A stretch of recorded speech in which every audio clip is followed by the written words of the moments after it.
The morning the bulldozer rolled onto my mountain road, the whole valley seemed to hold its breath. I stood in the dirt just outside my cabin fence, staring at the brand new HOA office that now sat where my apple trees and my old horse's stable used to be. Its fresh paint still looked bright against the pines, like the building had no shame at all. Rebecca Sloan, the HOA president, was standing near the front steps in a pressed blazer, shouting over the rumble of the engine while she waved a folder at the city inspector like paper could change the truth. A few neighbors had gathered off to the side, whispering, watching, pretending they had not spent weeks walking past that stolen piece of my life. 3 months earlier, I had left this ridge to visit my daughter in Denver. I came home to find my land cleared, my memories flattened, and a sign out front that read HOA Community Administration. Then the inspector looked up for my deed, and Rebecca's face changed. If you want to hear more true stories like this, make sure you hit that subscribe button to Fenceline File Stories, and tell me in the comments, where are you watching from? Before all of this happened, my life on that ridge was exactly the kind of quiet I had spent decades earning. I had retired from the Army at 72, and after years of moving from one base to another, all I wanted was a place where nothing urgent ever happened. Pine Ridge Valley seemed perfect the first time I saw it. The road climbed slowly through the forest until the trees opened to a long view of the valley below, and that was where my cabin sat. It wasn't large, but it was solid and warm, built from thick timber with a wide porch that faced the mountains. Mornings usually began with coffee and the sound of wind moving through the pines. Beside the cabin stood a simple wooden stable where my old horse ranger lived, and just beyond that was a narrow stretch of land where I had planted rows of apple trees. Those trees took years to grow, but tending them became part of my daily rhythm. I would check the branches, water the soil, and watch the seasons change across the ridge. Most of the homes in Pine Ridge Valley were scattered across the hillsides, so neighbors rarely saw each other unless someone passed on the road or stopped by the small general store down the valley. People liked their space out there. The quiet was the reason most of us had chosen the place. I had one man who helped me keep an eye on things when I needed to leave town. Daniel lived a few miles down the road and had worked odd jobs around the valley for years. He would check the cabin, make sure Ranger had feed, and water the garden if I happened to be away longer than expected. Other than that, life on the ridge stayed simple. For almost 10 years, nothing in the valley caused much trouble. Then the HOA board changed leadership. A woman named Rebecca Sloan became the new president, and suddenly the association meetings started getting more attention than they ever had before. Rebecca was organized and confident, the kind of person who liked to speak as if she had already decided how things would turn out. She talked constantly about improving the community, raising property values, and bringing Pine Ridge Valley into what she called a more modern direction. Some neighbors were interested in her ideas. They thought development might attract businesses or new residents. Others stayed quiet and simply listened during meetings without committing to anything. I rarely attended those meetings myself. The HOA had always handled routine issues like road maintenance and shared property rules, and that had never interfered with how I lived on my land. Most days I preferred to stay busy around the cabin instead of listening to long discussions about community projects. Rebecca's plans didn't seem to involve my ridge anyway, and I assumed the valley would continue the same way it always had. That summer my daughter called and asked if I would come spend some time with her in Denver. She had been trying for years to convince me to visit for longer than a weekend. Eventually, I agreed to stay for a few months. Before leaving, I walked the property one last time the way I always did when preparing for a trip. The apple trees were doing well that season, their branches thick with green leaves, and Ranger was as calm as ever in the stable. Daniel promised he would check the place every few days and keep everything watered until I returned. Nothing about that decision felt unusual at the time. What I didn't know was that while I was away, Rebecca Sloan and the HOA board had started discussing a project they believed would represent the future of Pine Ridge Valley. According to Rebecca, the association needed a permanent administrative office somewhere central in the neighborhood. And once she decided where that office should go, the valley would begin changing in ways none of us had expected. When I finally drove back up the mountain road after 3 months in Denver, I expected the same quiet view that had greeted me for years. The dirt road curved through the pines exactly the way it always had, and for a moment nothing seemed different. But as the truck climbed the final stretch toward my ridge, something about the fence line caught my eye. It didn't sit where it used to. I slowed the truck and leaned forward over the steering wheel, trying to understand what felt wrong about the view ahead. The wooden posts that marked the edge of my orchard had been shifted several yards inward, cutting through the space where the apple trees should have been. My stomach tightened before I even reached the top of the hill. Then I saw the building. Where my orchard had stood for nearly a decade was now a freshly constructed structure with wide glass windows reflecting the afternoon sun. A small paved parking area had been carved into the dirt beside it. My stable was gone completely. The ground where Ranger once stood flattened and scraped clean. Construction equipment tracks cut across the soil where my trees had grown. For a moment I just sat there with the engine running, staring at the place where years of quiet work had been erased like it had never existed. Daniel was the first person I saw when I stepped out of the truck. He came walking quickly from the direction of the cabin with a worried look that told me he had been expecting this moment for weeks. Before I even asked what had happened, he explained that the construction crew had arrived almost a month earlier with equipment and HOA paperwork. He said he tried to stop them, but they claimed the association had authorized the project and that the land had been identified as unused community space. When he told them the property belonged to me, they insisted the HOA board had confirmed otherwise. Daniel had no legal authority to stop them, and the workers simply continued building. He had moved Ranger to a nearby pasture owned by a friend so the horse wouldn't be caught in the middle of the construction. The sign outside the building made everything even clearer. Mounted beside the front door was a polished plaque that read, HOA Community Administration. My orchard and stable had been replaced by the HOA's brand new headquarters. That afternoon I walked straight across the ridge toward the building. Through the windows I could see several people gathered around a table inside. Rebecca Sloan stood at the front of the room speaking confidently while a few board members sat nearby. She noticed me as soon as I opened the door. For a brief moment the conversation stopped, and the room went quiet. I asked her a simple question. I asked why the HOA had built an office on my land. Rebecca didn't look surprised at all. In fact, she seemed almost irritated that I had interrupted the meeting. She calmly told me the parcel where the building stood had always been listed as community property. According to her, the association had every right to construct an administrative office there for the benefit of the neighborhood. When I showed her my property deed, she barely glanced at it before sliding a printed notice across the table toward me. The document stated that the HOA now controlled the land for official association use. She explained that their survey showed the property boundary differently from what I believed. Several neighbors stood nearby listening to the exchange, but none of them spoke up. Some of them avoided eye contact completely. Rebecca ended the conversation by telling me that if I continued interfering with HOA property, the association would begin issuing fines for harassment and trespassing. Her tone made it clear she believed the matter was already settled. That was the moment I understood something important. The building standing on my ridge was not a misunderstanding waiting to be corrected. It was a decision the HOA believed they had the authority to enforce, and from the way Rebecca dismissed me in front of everyone else, she clearly thought the argument was already over. Rebecca Sloan didn't waste any time turning her confidence into pressure. Within a few days of our first argument, official envelopes from the HOA began appearing in my mailbox. The letters claimed that I had entered association property without authorization and interfered with HOA operations.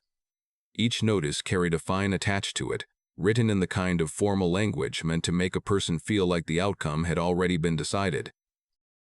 The amount grew with every letter, and by the end of the week, the total was large enough that most people would have started worrying about lawyers and courtrooms.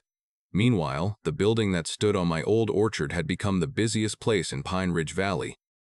Rebecca held regular meetings there with the board, inviting residents to discuss rules and community projects, as if the structure had always belonged to the neighborhood. Whenever I walked past the office on my way toward the lower trail, the board members inside would stop talking long enough to glance in my direction. The looks were never friendly. To them, I had become the man causing trouble around the HOA headquarters. Rebecca treated me the same way whenever we crossed paths. She spoke calmly, but with the kind of authority that made it clear she expected everyone to fall in line with her decisions. In her mind, the issue had already been settled, and anyone who continued arguing about it was simply refusing to accept reality. A few neighbors quietly admitted they thought the building had appeared too quickly.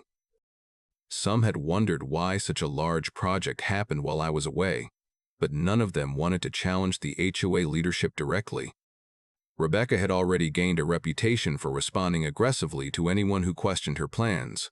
People in the valley preferred avoiding conflict, and that meant most of them simply stayed silent. Daniel watched all of this unfold with growing frustration. One evening, he sat with me on the porch and said, I should hire a lawyer immediately. From his perspective, the situation looked simple. The HOA had taken part of my property and was trying to force me into submission with paperwork and fines. But something about the way Rebecca spoke during our confrontation kept bothering me. She didn't sound like someone intentionally stealing land. She sounded like someone completely convinced the land already belonged to her organization. That difference mattered. Instead of reacting quickly, I began reviewing every document I had from when I purchased the property years earlier. I dug out the original deed, the closing paperwork, and the survey map that showed the exact boundaries of my land. The lines on those documents were clear. The orchard where my apple trees once stood was firmly inside my parcel. The stable area beside it was included as well. According to every record I possessed, the HOA office had been built directly inside my property boundary. Meanwhile, Rebecca continued sending notices warning that the association would escalate the issue if I kept disputing their authority. One letter even mentioned the possibility of placing a lien on my cabin to collect unpaid fines. The message behind those letters was obvious. She believed that enough pressure would make me back down, but intimidation works best on people who panic under pressure. I had spent decades in the Army dealing with situations far more complicated than a stack of HOA violation letters. If Rebecca Sloan believed paperwork alone would make me walk away from my own land, she had misunderstood exactly who she was dealing with. Instead of wasting more time arguing with Rebecca Sloan or responding to the letters piling up in my mailbox, I decided to take a different approach. One morning, I drove down the Valley Road toward the county planning department, carrying a thick folder filled with every document I had kept from the day I bought the property. The building itself was an old brick structure near the courthouse square, the kind of place where records older than most of the houses in Pine Ridge Valley were still carefully filed away. I signed in at the front desk and explained that I needed to review the official zoning maps and property surveys for my land on the ridge.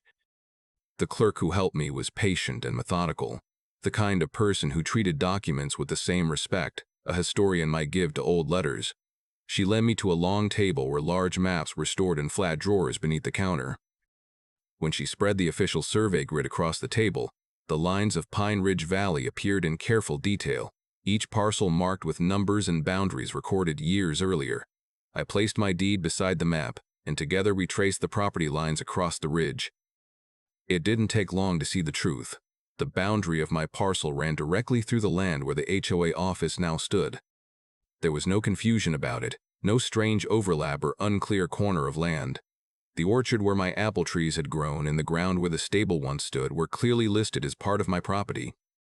The clerk leaned closer to the map, following the coordinates again to make sure nothing had been overlooked. Then she nodded slowly and pulled another file from the drawer, this one containing the construction permits issued for new buildings in the valley. If the HOA had built an office legally, there would be a permit recorded there. She searched through the permits filed for the last year, flipping through page after page with careful attention. Eventually, she stopped and looked back at me. There was no permit. No application had been submitted for a structure in that location, and no approval had ever been granted for construction on the ridge. That meant the building had not only been placed on privately owned land, but had also been built without authorization from the county itself. The clerk explained that any permanent structure required official approval through the planning department, especially within residential zoning boundaries like those in Pine Ridge Valley.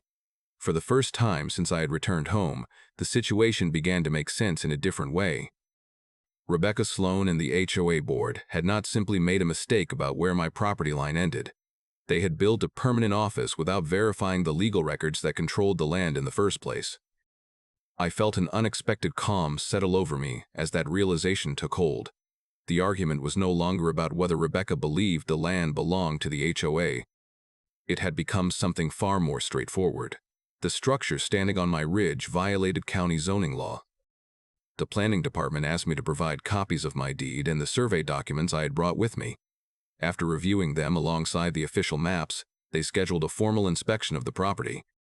A county inspector would visit the site and determine whether the building complied with zoning regulations and construction permits. When I left the office that afternoon, I didn't call Rebecca or send a message to the HOA board. I simply drove back up the mountain road to Pine Ridge Valley. From the outside, everything looked the same as it had the day before. The HOA office still stood where my orchard used to be, and Rebecca continued hosting meetings there as if the building were the most natural thing in the world. What she didn't know was that someone else had begun reviewing the same record she had ignored. And this time, the decision about that building would not come from the HOA. It would come from the county itself. During the week that followed, the quiet rhythm of Pine Ridge Valley changed in subtle ways. A county vehicle began appearing on the ridge road every morning, its white doors marked with the planning department seal. The inspector stepped out each time with a clipboard and a measuring kit, moving carefully around the land where the HOA office now stood.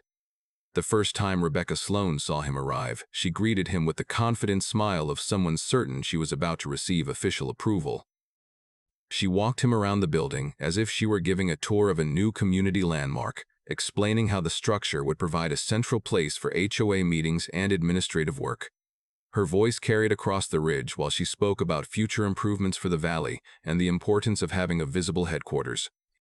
The inspector listened politely while making notes. He asked simple questions about when the building had been constructed and who authorized the project. Rebecca answered quickly, mentioning the HOA board and a private survey that she said confirmed the land was community property. At first, she spoke with complete certainty, but the inspector kept returning to the same questions about permits and zoning approval. Each time he asked about construction permits filed with the county office, Rebecca paused slightly longer before answering. She insisted that the HOA had authority to manage development within the neighborhood and that the association had followed its own internal procedures. While those conversations happened, I stayed mostly on my porch with Daniel. From there, we could watch the inspector walking the boundary line around the office. He located the old metal survey markers that had been placed in the ground years earlier when my property was first measured. One by one, he checked their positions, stretching his tape across the land and recording numbers on his clipboard. Daniel leaned against the railing beside me, quietly following the inspector's work. We didn't interfere or interrupt. The documents I had given the planning department were already speaking clearly enough. By the second day of visits, people in the valley began noticing the activity. A few neighbors slowed their trucks along the dirt road to see what was happening. Others stood near their fences watching the inspector measure the land. Word spread quickly that the county was reviewing the HOA office. Some residents who had privately questioned the project now seemed more curious than cautious. They gathered in small groups along the roadside, whispering about property lines and zoning laws while the inspector continued his work. Rebecca tried to keep control of the situation by staying close to him whenever he arrived. She pointed to the office building and repeated that the structure served the community. She also reminded anyone listening that the HOA board had approved the construction unanimously. But approval from a homeowners association meant very little to someone enforcing county zoning law. The inspector's questions remained focused on permits, surveys, and the legal boundaries recorded in official maps. By the end of the week, he had walked the ridge several times and compared his measurements to the documents filed in the county records. On his final visit, he spoke briefly with both Rebecca and me before leaving. He explained that the planning department would hold a formal meeting to review the findings. Both parties would have the opportunity to present their documents and explain their claims about the property. That meeting would determine whether the building standing on my ridge complied with county regulations or violated private property law. Rebecca appeared completely confident as she listened to the inspector describe the process. She seemed certain that the survey used by the HOA board would confirm everything she had been claiming for weeks. From her perspective, the meeting was simply a formality that would settle the argument in the association's favor. But the inspector had already seen the same records I had brought to the planning department, and those records were far more precise than any assumption the HOA board had relied on when they decided to build their office on my land. The morning of the inspection meeting felt different from any other day on the ridge. By the time I stepped outside my cabin, several trucks were already parked along the dirt road near the HOA office. Word had spread through Pine Ridge Valley that the county was coming to make a final decision about the building.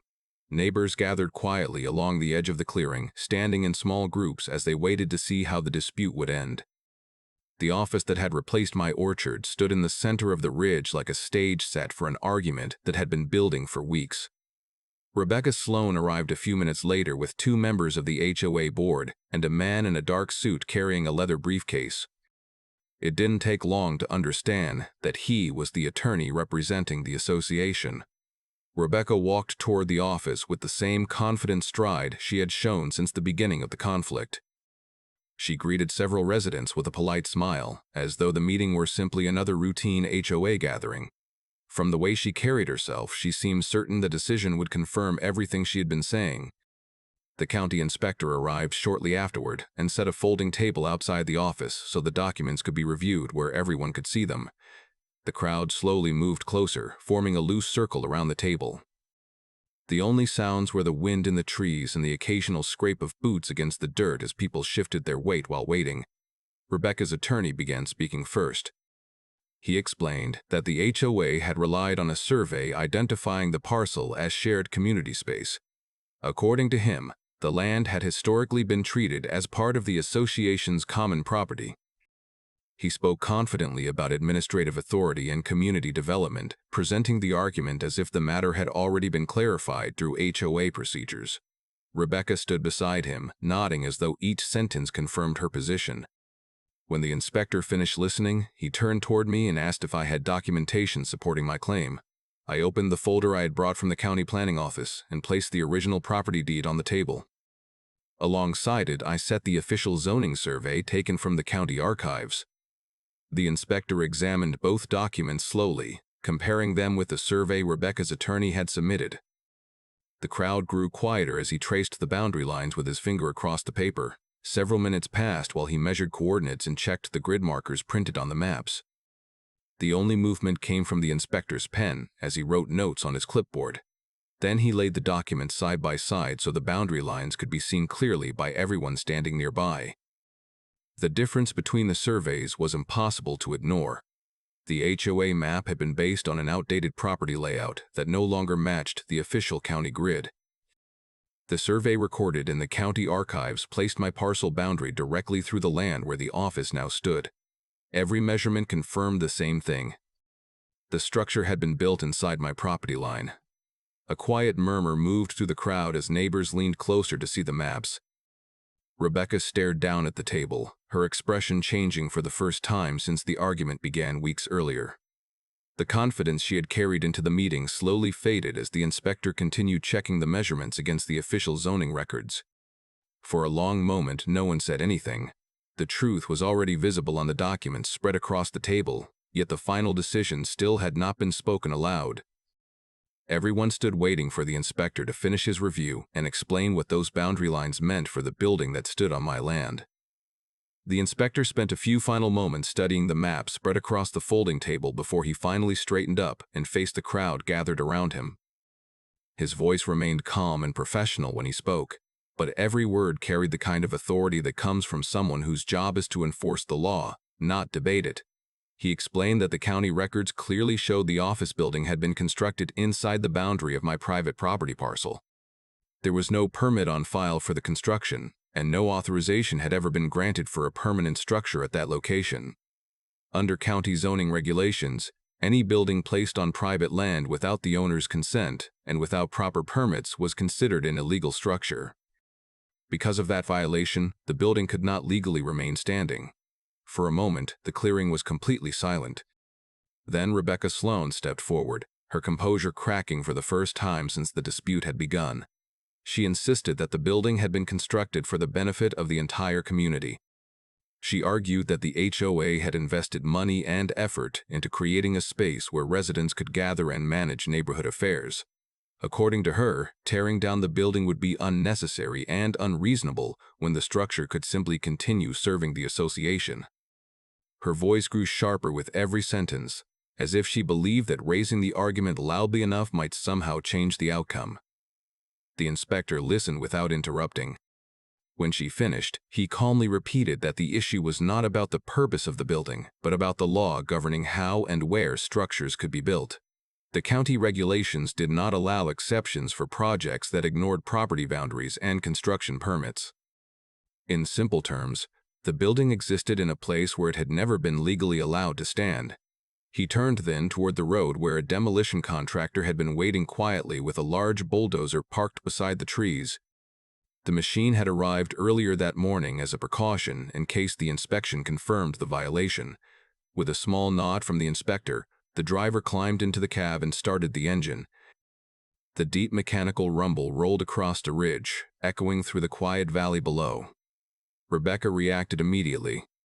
She stepped in front of the office entrance and shouted that the county had no right to destroy community property. She demanded time to appeal the decision, waving her arms toward the crowd as if hoping someone would support her protest. But the inspector simply held up the official order that had already been prepared. Once the violation had been confirmed, the process for removing an illegal structure could begin immediately. The bulldozer moved forward slowly at first, its metal tracks grinding across the dirt where my orchard had once grown. Neighbors stepped back instinctively as the heavy machine approached the front of the building.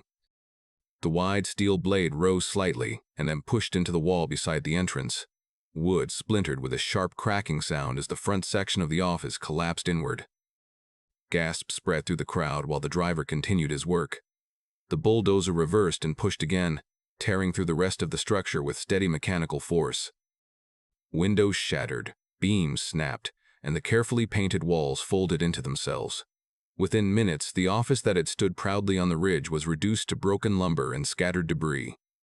The final piece to fall was the large sign mounted near the doorway. The board that read HOA Community Administration slipped from the collapsing frame and dropped face first into the dirt. Dust drifted through the air as the bulldozer backed away from the wreckage. Rebecca Sloan stood motionless at the edge of the clearing, staring at the pile of debris where her office had been only moments earlier. For the first time since the conflict had begun, she had nothing left to say. In the weeks after the demolition, Pine Ridge Valley slowly returned to the quiet rhythm it had always known. The pile of broken lumber where the HOA office once stood was cleared away by the county within a few days, leaving nothing but bare earth where my orchard used to be. Without the building dominating the ridge, the view of the valley opened again, the same way it had looked for years before the conflict began. For a while, the neighborhood felt strangely quiet, as if everyone needed time to process what had happened. The HOA board did not survive the incident unchanged. Word of the illegal construction spread quickly through the community, and the same residents who had once watched silently began asking questions about how the project had ever been approved. Within a short time, Rebecca Sloan stepped down as HOA president. Officially, it was described as a resignation, though everyone understood the pressure behind that decision. The association announced it would review its leadership structure and require stricter oversight for any future projects involving community property. For the first time in months, the letters stopped arriving in my mailbox. A few neighbors eventually walked up the ridge to speak with me in person. Some of them admitted they had suspected the office had been built too quickly, but had been afraid to challenge the HOA board. Others simply apologized for staying quiet while the dispute unfolded. I didn't hold any bitterness toward them. Most people prefer avoiding conflict when they can, especially when authority seems certain of itself. With the building gone, Daniel and I began restoring the land. The soil where my apple trees had once grown had been compacted by construction equipment, but after a few weeks of work we were able to prepare it for planting again. One by one we placed new saplings into the same rows where the original orchard had stood. Daniel rebuilt the wooden stable as well, stronger than the one that had been torn down, and Ranger soon returned to his old place beside the fence line. Watching him settle comfortably into the new stall felt like the final step in returning the ridge to its proper shape. Standing on the porch one evening, I looked across the land that had caused so much argument and realized how quiet everything felt again. The wind moved through the pines just as it always had, and the valley below looked unchanged by the weeks of conflict that had passed. The experience reminded me of something I had learned many years earlier during my time in the Army. Authority only means something when it respects the rules that give it power. The HOA had believed they could take control of my land simply because they assumed the owner was too old or too isolated to fight back. but patience can be a powerful thing, especially when the truth is written clearly in official records. In the end, it wasn't anger or threats that resolved the conflict. It was simply the law being applied exactly as it was meant to be. If you want to hear more true stories like this, make sure you hit that subscribe button to Fence Line Files. And tell me in the comments, where are you watching from?